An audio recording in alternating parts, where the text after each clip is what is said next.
Teman sekalian, izinkan kami menyampaikan update terakhir mengenai pelindungan warga negara Indonesia yang ada di luar negeri.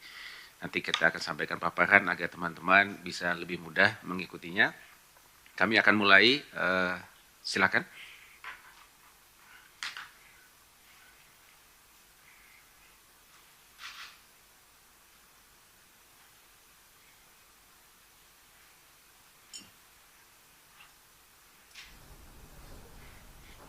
Baik, teman-teman, sejak situasi terakhir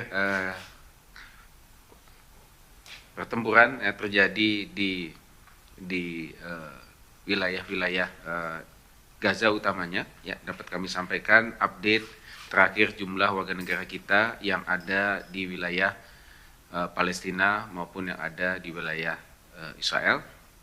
Jadi berdasarkan data per tadi malam, ada 10 warga negara kita yang tinggal menetap di Gaza, 39 menetap di tepi barat dan sekitarnya, jadi termasuk juga ada di Yerusalem dan lain sebagainya.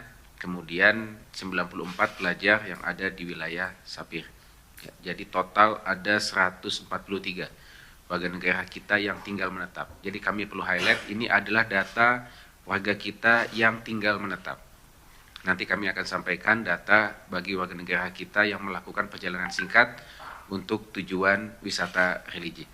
Ya, ini sebarannya di Gaza 10, Arafah 94, Beersheba 2, Yerusalem 9, Naharia 2, Tel Aviv 13, lain-lain 13. Jadi total ada 143 WNI yang saat ini ada di wilayah Israel dan Palestina. Next. Nah, apa saja langkah-langkah yang sudah dilakukan oleh Kementerian Luar Negeri dan juga perwakilan RI sejak awal pecah perang?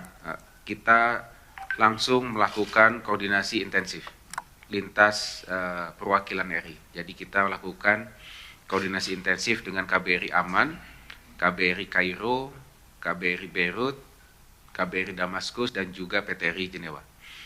Sejak tanggal 7, dan itu sampai sekarang kita terus lakukan koordinasi intensif. Dan kemudian masing-masing perwakilan RI juga melakukan koordinasi intensif dengan counterpart masing-masing di negara masing-masing, ya, termasuk dengan otoritas keimigrasian untuk mengantisipasi jika evakuasi masuk ke wilayah akreditasi dari perwakilan RI. Kemudian kita menyusun rencana kontingensi termasuk berbagai macam skenario rute evakuasi. Jadi kita tidak hanya menyusun satu skenario saja karena situasi di lapangan sangat fluid, ya, belajar dari pengalaman evakuasi sebelumnya, berbagai macam opsi kita buka. Ya, nanti dalam pelaksanaannya tergantung dari situasi yang ada di lapangan. Kemudian yang ketiga, kita mengeluarkan travel advisory, himbauan perjalanan. Pertama, kita menghimbau kepada warga negara kita yang tinggal menetap atau yang berada saat ini di wilayah Palestina dan Israel untuk segera meninggalkan wilayah tersebut.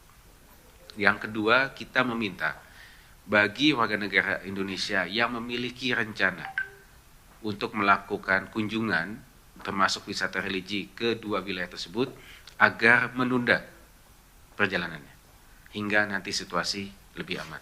Ya. Kami mencatat bahwa masih ada beberapa WNI wisata religi yang masuk ke wilayah konflik tersebut. Dan ini tentu akan membahayakan situasi mereka. Kemudian kita juga melakukan komunikasi intensif dengan warga negara kita, utamanya yang menetap. Kita lakukan beberapa kali Zoom meeting, ya, termasuk juga kita membangun WA Group saat ini. Jadi selalu update situasi terakhir keamanan. Nah, dalam beberapa kali Zoom meeting tersebut, kami melakukan briefing kepada para WNI kita mengenai rencana kontingensi yang sudah kita susun, termasuk langkah-langkah proses evakuasi yang akan dilakukan. Seperti itu. Kami tidak bisa sampaikan detailnya rencana tersebut, namun secara umum, ya, kita akan melakukan upaya-upaya evakuasi untuk menyelamatkan warga negara kita, membawa dari wilayah berbahaya ke wilayah yang lebih aman. Dan sebagaimana sebelumnya sudah disampaikan juga oleh Pak Jubir, komunikasi tingkat tinggi juga sudah dilakukan. Ibu Menlu melakukan komunikasi langsung dengan Presiden ICRC yang ada di Jenewa untuk mendorong dibukanya jeda kemanusiaan, ya, koridor kemanusiaan agar proses evakuasi, rute evakuasi dapat dilakukan dengan aman. Kemudian Ibu Menlu juga melakukan komunikasi langsung dengan Menlu Filipina untuk kerjasama evakuasi, karena Filipina memiliki kedubes di Tel Aviv. Dan sebelumnya kerjasama evakuasi ini sudah beberapa kali kita lakukan, utamanya dengan Filipina. Dan sebagai informasi teman-teman, di tingkat ASEAN kita memiliki kesepakatan untuk saling membantu dalam keadaan darurat. Nah, pengalaman-pengalaman sebelumnya pada saat zamannya Pak Dubes Iqbal jadi Direktur PWNI, ada kita mau ikut membantu evakuasi warga negara Filipina tahun 2015 di Yaman. Kemudian pada saat evakuasi di Kabul, kita membantu mengevakuasi 5 warga negara Filipina tahun 2021. Dan terakhir kita juga membantu proses evakuasi warga negara Filipina dari Sudan. Itu beberapa langkah-langkah yang sudah dilakukan sejak 7 Oktober hingga saat ini, dan tetap kita lakukan intensif koordinasi. Lanjut.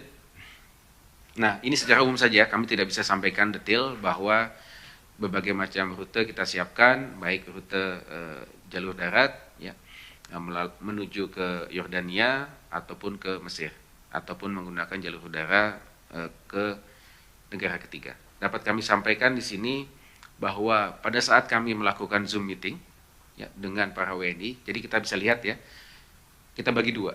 Situasi yang paling parah saat ini adalah di Gaza. 10 WNI kita ada di sana. Hingga saat ini Israel masih terus membombardir Gaza. Ini yang paling sulit dilakukan. Kemudian yang kedua, warga negara kita yang tinggal di wilayah tepi barat atau wilayah-wilayah yang lain yang ada di wilayah Israel, total ada 143. Tadi kan 133. 143 total dikurangi 10 berarti 133. Nah, untuk yang 133 ini kami sudah melakukan langsung Zoom meeting dengan mereka, menyampaikan situasinya, dan sekali lagi menyampaikan himbauan bagi kita travel advisory yang sudah kita sampaikan agar mereka meninggalkan wilayah-wilayah tersebut. Namun berdasarkan informasi ya terakhir, dari 133 tersebut hanya 4 yang ingin meninggalkan wilayah karena mungkin merasa aman ya, merasa aman. Sekali lagi perlu kami tegaskan bahwa tugas negara ya adalah mengamankan, melindungi warga negara kita dari wilayah berbahaya ke wilayah yang aman sesuai dengan Undang-Undang 37 tahun 99 mengenai hubungan luar negeri. Namun sifatnya itu adalah by consent. Ya, kami tidak bisa memaksa. Ya, pilihan terakhir dipulangkan kepada masing-masing WNI. Tugas kami adalah memberikan informasi mengenai asesmen situasi keamanan, termasuk prediksi ke depan, namun pilihan dipulangkan kepada masing-masing. Jadi 133, 4 yang menyatakan ingin dievakuasi. Dan kemudian dari informasi yang kita terus komunikasikan dengan WNI, ada juga yang mampu mengakses penerbangan komersial dari Tel Aviv ke negara ketiga. Sudah ada 3 WNI kita yang berada di sekitar Tel Aviv. Waktu itu dia masih sempat mengakses penerbangan komersial sehingga sudah berada di negara ketiga. Next. Nah, ini catatan untuk data wisatawan religi. Jadi pada saat awal kami menyampaikan ada 231, pada saat itu kita terus komunikasi dan koordinasi dan fasilitasi. Dari 231 WNI yang melakukan wisata religi sudah dapat keluar dan masuk wilayah Yordania pada tanggal 9 Oktober. Dan selanjutnya sudah tiba di Indonesia dengan selamat. Kemudian 38 WNI telah keluar ya dari wilayah Yordania pada tanggal 11 dan sudah kembali ke Indonesia sampai saat ini. Kemudian 40 WNI pada hari berikutnya tanggal 12 juga sudah keluar masuk ke wilayah Yordania dan seterusnya kembali ke Indonesia. Dan saat ini masih ada 35 WNI kita yang melakukan wisata religi yang saat ini masih ada, dan kita akan fasilitasi tanggal 14 Oktober. Kita akan bantu untuk proses keluarnya tanggal 14 Oktober, tentu bekerjasama dengan travel agent yang ada. Demikian teman-teman sekalian yang update yang dapat kami sampaikan. Sebagai penutup, proses evakuasi itu mengedepankan keselamatan. Sebagaimana tadi disampaikan Pak Jubir, bahwa satu hal yang perlu kita pastikan adalah keamanan jalur evakuasi. Kita tidak mungkin menggerakkan WNI kita di tengah pertempuran. Jadi proses evakuasi utamanya yang ada di Gaza hanya akan kita lakukan ketika ada jalur kemanusiaan. Nah, ini yang sedang kita terus upayakan ya, sehingga WNI kita bisa keluar dari wilayah Gaza dengan selamat. Demikian update yang bisa kami sampaikan. Terima kasih. Assalamualaikum warahmatullahi wabarakatuh. Terima kasih Pak